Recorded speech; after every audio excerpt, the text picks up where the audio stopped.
Hey guys, what's up? This cup right here is Shane's. This is my lunch for today. First time I've eaten like all day since breakfast. But I just came from watching The Photograph, and y'all, this just renewed my faith and love. Listen, I did not expect to get what I got out of this movie, and this might be different from the reviews you've seen already, but honestly, I have not done a movie review in so long, so I figured I'd reserve this for now. I went to go see it today with my friend Asia. We went to the Sunday showing. Now, the Sunday showing was really the senior citizen showing because, Sundays are in the afternoon, and basically we only had senior citizens in our showing. Mind you, it was afternoon on a Sunday, so it was kind of like not really as packed, which I liked, because they can't have like crowded theaters. Sometimes that's why I always go to the Thursday showings. But I couldn't go to the Thursday showing because I didn't have money at the time. But now I do. Y'all, I got kernels stuck in my teeth. My goodness. I love popcorn. I just hate when the kernels get stuck in my teeth. I'll have to floss later. But anyway. The Photograph stars all my faves. Issa Rae. We got Lakeith Stanfield, who I officially stand now. I'm sorry. I just saw him as a comedy dude. I don't understand why people thought he was fine. But after watching that movie, I understand why, and I get the hype. Also, Little Rel Howie. We got old girl from Roxanne Roxanne playing a young Christina, who's Issa character's mom. We got Daniel from Insecure on there. I just realized Daniel was in this movie this morning. I said, way to put your people on, Issa. Way to go. All right. The director, I can't remember her name, but she directed everything. And I was kind of mixed on that movie. But you know what? She wrote and directed this. She did a damn good job. And ma'am, I need a follow-up because I need a sequel. I need to continue this because this is a lot. Also, just a fair warning, there are spoilers in this review. So I'm just going to go just how this is going to go. Just going to be a mix of everyone because I haven't done a review in a minute. So basically, May is this art curator in New York. Her mom just died. She's a renowned photographer, and they have a history to where she wasn't that very maternal as a mother, which resembles a lot of our parental relationships in the community, well, at least with me, because a lot of times your parents will be the provider, but not the emotional provider, more a financial provider. That hit me. I was like, girl, that was me. But anyway, when she passes, this guy named Michael Block, Lakeith's character, he's writing an article on Louisiana Hurricane Katrina. He meets Isaac, and Isaac was Christina, old boo from back in the day, who's Issa's character's mom, May. So Mike goes to see her. Mind you, I missed the first 20 minutes, guys. I missed the first 20 minutes, but basically the people gave me a recap when we left the theater. So he goes to see her work because she took a lot of Louisiana pictures in a portfolio, and they ended up meeting, and Mike is feeling the feels from the jump, okay? He's feeling from the jump. Little Rel Howie, that plays his brother, he's married. The wife, I love her, okay? She's hilarious. They got 2 daughters, and he's the brother that's like, look, you always go from person to person. The last girl, she only lasted because y'all saw each other every day. I think they probably worked together. And basically, Tessa, the girl's name's Tessa, and she didn't want to waste any more time because, he was one of those dudes that just couldn't, commit to something, longer than 12 weeks. His brother's words. And man, it was just funny. Little Rel Howie was the comedic relief of this whole movie. Like, when they came in from the hurricane, he just was like putting it out there like, listen, y'all did it. This is the best doing it weather, okay? Listen, Lorraine is great to sleep in, and it's great to have a little bit of a Netflix and chill. Just saying, honest opinion. But on to the main plot. So basically, it's flashing back from the past and the present. We get to see Christina and her life before she left for New York. She was friends with Isaac. He wanted more. She was resistant. We also see her strained relationship with her mom. And, the same how parents are. They want you to go get a practical job. She didn't want her to go around and take pictures all the time. And she wanted a practical husband for her daughter because Isaac was just a fisherman, third generation fisherman. And, there's always that high expectation of parents to want us to marry well. When I tell you this related to me, I'm like, damn, this is like my BuzzFeed quiz because I took it before the movie. I'm gonna leave a link to it in the description. I got Christina, y'all. I'm just like, damn, this is my life. This is my life right here. Like, this is like too much. This is too much for me. But anyway, we see in the past that Isaac wanted to marry her. She didn't want to get married. They have their first night together. And this ties into stuff that we get to later in the movie. We also go between the present. We see May and how, she's a little bit resistant on wanting to go somewhere with Mike. Mike, he decides, he's going to take the initiative. He goes to a movie showing at her museum, and he pops up. I said, look at you making moves. He brings his coworker with him, Andy, Rachel and May. They work together. She asked Rachel to kind of be her wingwoman and get the front away from him so they can talk. They do on the first day, and I actually watched the video on the conversation that they had. It was all improv. I was like, bruh, that is freaking good. I mean, they're having a little debate about music between like Kanye. Y'all, they were reading Kanye a little bit in this movie. I'm sorry. He just said, he don't care about music no more. On interior design, I don't want to get no Kanye pillows. Oh, that was funny. But then they talked about Drake and Kendrick. They had a whole debate about it.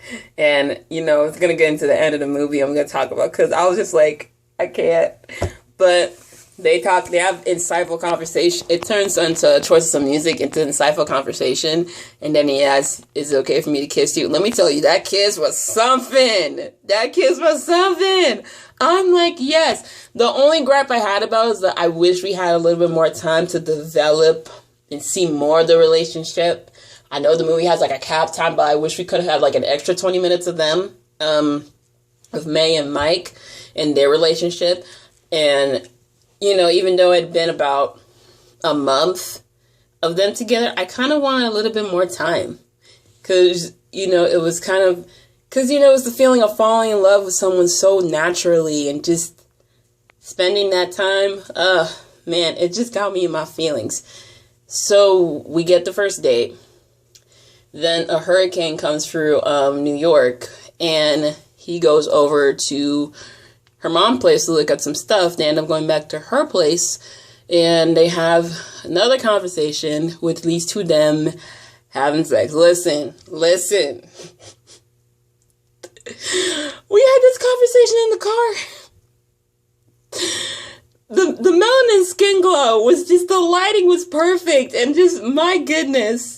Just the soundtrack and the score was amazing. The cinematography was great for the whole film. I'm just like, Universal, submit these for the Oscars, okay? I know y'all submitting other stuff. Please submit it for the Oscars, and please, get a first take at a sequel, okay? I'm just saying. So as soon as they're done, the power goes out and the evacuation alarm goes out. I was like, look at the timing. Had y'all been 5 minutes, or if that lasted an extra 5 minutes, they would have had to stop in the middle of it, like literally having to evacuate right after you had sex. I'm like, damn, wow. And they look at each other in the car. I'm just like, this is so awkward and cute. Ah. And then they're at his brother's place. Child, the nieces, they're saying, oh, you what was it? My goodness. They said, you don't look like Tessa. She's asking, who's Tessa? It was like Uncle Mike's girlfriend. I said, oh my God. They said, oh, he didn't have a girlfriend anymore. She's in New Orleans. And he said they were going to get married. I'm like, oh my God. These nieces. And then she's going to ask, when was the last time we saw Tessa? She was like, I'm like, girl. Later, Mike is like, dang, tell me everything they said. Because kids will say the darndest things. They be picking up on everything. They probably heard it from their daddy and their mama on the phone. Ooh, it's so funny.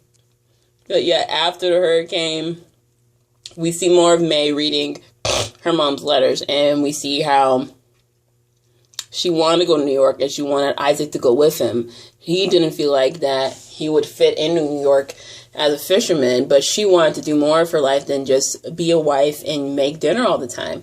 And that's a real thing. We want to do all this stuff before we settle down. And the thing is, a lot of the time, you're scared to go out of your comfort zone to be with someone. And let me tell you something. When we left the theater, this woman, she was 52 years old, black woman, looked good for 52. She was giving us gems on how really we, as women, really hold up ourselves a lot and not want to take that leap in somebody because we kind of have these standards we put up, which is sometimes ridiculous. She said something great. It's like, create your own title. Be who you want to be. Don't hold it in. Take the leap. Go for that person. If you like them, then go ahead. If it's not meant to be, it's not meant to be. But when you see it, you have to catch it before it goes away. And I'm just like, the gems that I got today just made me feel, and on a Sunday, my God, it was so good. But we see Christina leave for New York. We later see her interviewing for an assistant position at this photographer's place. And basically she straight up said, I will put in the work more than any of the blondes that are out here that their daddies got them the position because they were silver spoon fed, and they're going to leave as soon as their husband arrives. And I'm like, sis, I could not agree with you more. And this is the sad part. She gets home to her new apartment. She calls her best friend Denise, tell her about her new job. And she's like, I know Isaac's probably still mad at me, but, as soon as I see him, he'll probably want to come with me. And then she finds out her mama died. Her mama just died. I said, what? And they left it on really bad terms because the last time he saw her, basically, she was telling her to do something with her life. And she ended up doing it. And the reason why she made her leave is because she didn't want to see her basically dying and becoming fragile. And, oh, man, it's a lot. But this is the part that got me mad. She asked her friend about Isaac and why he wouldn't at least come to the funeral. Isaac got married. Christina been gone for 3 months. This dude gave up after month 2 and went off and got married a whole month later. I said, bitch, what? I know it's the 80s, but what? You went ahead and got married to old girl. What? I was so mad. Like, I know you could have gone after her, bruh. Listen. Don't be settling because you can't find that one love, okay? And Christina went ahead and did that because we find out later that Isaac is doggone May's daddy, which I knew this entire time in the movie. I was suspecting it, but they confirmed it because Christina wrote both of them a letter before she died, basically saying how it was easier because we later see Christina come back with a 5-year-old May and they go by her old house. Oh, Lord, I have a burger in my nose that is driving me crazy. They see Isaac, and he was afraid to ask if that was his daughter. He was afraid to ask because really he didn't know. He was married at the time, and she had her own life in New York. At this point, she already met May's, legal dad. At this point, they met when she was 3 months pregnant. He didn't want her at first, but later on he won her over. But I feel like, Christina settled because she can never really be over Isaac. And I'm just like, oh my God, it's a lot. But anyway, we find out, meanwhile, while this is going on, Mike dropped a job with Associated Press in London that he interviewed for before he met May. And now he feels he doesn't know what to do because he really likes her. He's falling in love with her. And he doesn't know what to do. He wants to be optimistic about it. So he goes down to finish the interview and May's there. She's asking why the hell you didn't answer my phone call. I'm like, bruh, you could have just gone through this. And they spend the whole day together. They go to Christina's old house. They go to her old film room. Has not been touched. The stuff's still there. The equipment's still there. And they have a moment. They kiss. They have a moment where you just look at each other. Just close your eyes. Just your nose to nose, forehead to forehead. It's just, and they go to this kind of like lounge kind of like a lounge kind of place that Isaac and Christina went to with their friends back in the day, but it's kind of remoderned and all that. And, you know, they're just so lovey. They're holding hands. He's touring around. They're drinking champagne. They hugging up in each other. They're slow dancing. It's so cute. And then she brings up, you know, we should move here, or we should definitely come back. And then he drops the bomb that he's moving to London. Oh, my God. And she didn't know what to say because, you know, he wants to try long distance, you know, go back and forth between New York and London. And she's like, long distance never works. And, you know, in some cases, yeah, but most of the time you can make it work. You know, she's trying to be practical, but he's, you know, wanting to be optimistic. And it's just, you know, she ended up saying the wrong things that she said herself. And basically, she's like, why don't we just enjoy the moment for what we have now? And it's just like, oh, girl. And his face was so disappointed, too. And it's like, you could have fought a little bit, girl. Like, yeah. So, you know, she has a father-daughter talk with Isaac about how she's really like her mother. And she reads one of her letters that she left. And it talks about her putting her love into her work than into other people. Putting more spaces in her heart than people. I said, girl, that is me. I'm like, oh. And she has a moment when she realizes her mother really loved her. She has part of her heart. And really, she really loved her mother. She didn't know how to, but she loved her daughter. And I'm like, man. And this got to me because I just had some stuff with my mom yesterday. And I'm just like, man. Just made me want to fix my relationship with my mama. Damn, okay. So, she's talking to Rachel. She's dating Andy. Andy got promoted, okay, because, you know, Mike put in a good word for him. Him and Rachel are going out. I'm telling you, we get a sequel. They need to get married, or at least have a kid, okay? I'm just saying. And, you know, May's realizing, you know, there's so much she wanted to stay. She wanted to tell him that to stay, but she didn't know how to.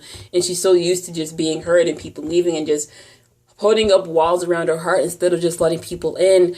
And, you know, she wants to fix it. And so we get to Mike in London, and he gets a package at work. It's a ticket to a Kendrick concert and a note saying he still makes you feel guilty. I said, you got him a whole Kendrick ticket? You sent him a whole Kendrick ticket for that night? He goes, and before he can even get into the place, he sees her. I said, you went all around the world. He went across the world to go to a Kendrick concert for him. Listen, when you love somebody, you will put up with the stuff that they like that you don't like, okay? Case in point, if I ever get a boyfriend and he puts up with Justin Bieber concert for me,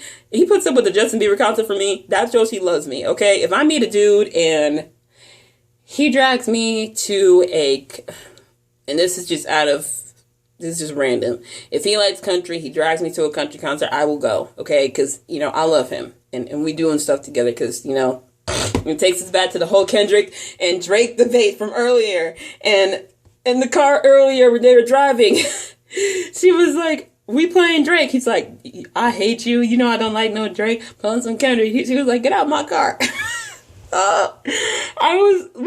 When she popped up, I was like, I can't. This is too much. Stop. Like, oh my God.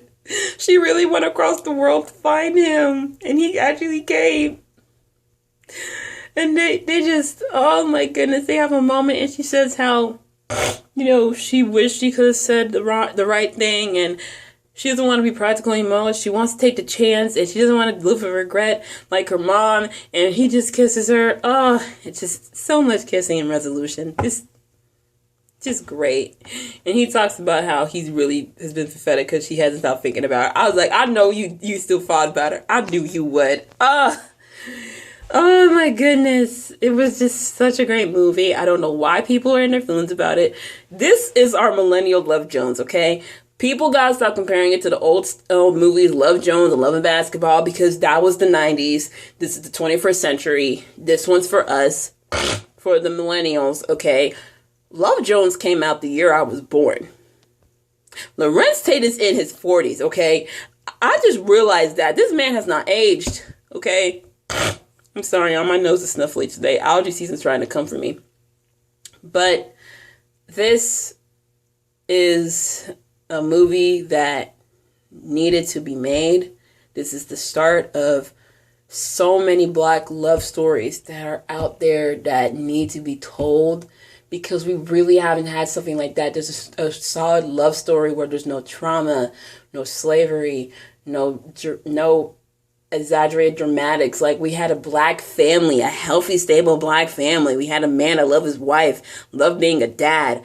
And, oh my goodness, we had resolution within parent-child relationships and just settling with that. And just, we have young Black love. Can we talk about the shades of melanin in this movie? Just the lighting and the wardrobe. Issa in that yellow dress. My God, she was beautiful. But, my God, I loved it. Now, let me tell you, this is my little pitch for a sequel. We catch up maybe a year or two later. Mike's fixing to propose, but May doesn't know she want to get married. And we jump between May and Mike and either the past with Christina and her being married to May's, legal dad, played by Courtney B. Vance. Or we can jump to the future where it's May and Mike's daughter and her new love interest. I'm just saying, those are two pictures in one, okay? We can do a full sequel, okay? Y'all can write it up. Like, honestly, Universal, whoever's in charge, Will Packer, homie, hit me up. I will write the screenplay if I have to. Like, honestly, I need a follow-up. I'm loving this right now. But yeah, I give it a solid 8.5 out of 10. I loved it. I kind of wish we had more time with, I wish we had more time with Mike and May and their relationship. That's the only grip I have about it. But then also, I kind of wish we had a little bit more of Isaac and Christina and where they started out. But you know what? I'm cool with it. Loved it. Let me know what you guys thought about it. I'll be back later with my reaction to Justin Bieber's new album, baby. I'm kind of hoping it's this situation where people say it's kind of mixed, but it's actually good. I don't know how we're going to go about it, okay? This Valentine's Day weekend, we never know what's going on. But anyway, it's your girl, peace out. More love. Have a great week, you guys. Bye.